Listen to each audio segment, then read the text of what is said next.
Fiji has extended its state of natural disaster for a further 30 days as recovery efforts continue after Tropical Cyclone Winston struck a month ago. It's estimated that 350,000 people, that's 40% of the population, have been directly affected. More than 32,000 homes and buildings have been damaged or destroyed. And the Red Cross says 250,000 people still don't have access to safe water and sanitation.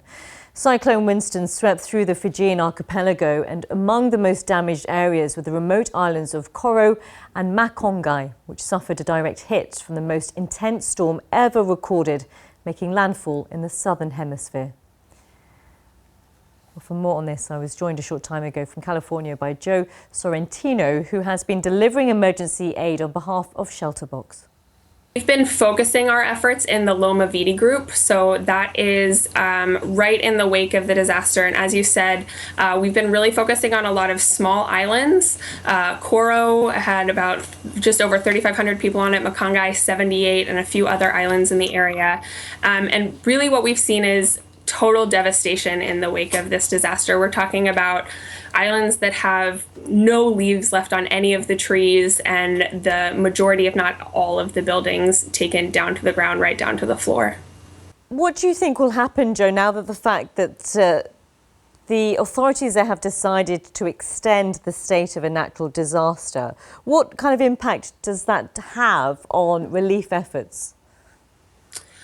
I personally think it makes a lot of sense. So what we do at Shelterbox is specifically emergency shelter. And so that just means getting people out of emergency evacuation centers. And at this point, there's still thousands of people living in evacuation centers that are cramped, have minimal bathrooms, maybe where they are has minimal access to clean water, as you were saying. And so having more time to allow nonprofit organizations working with the government to get people back to their homes so that they can have the space and have the dignity to start that recovery process. Because really, on the ground, the reality is that we're still in that emergency phase where people don't even have the tools yet to start the recovery process. They're just getting back on their feet and getting back to their homes right now.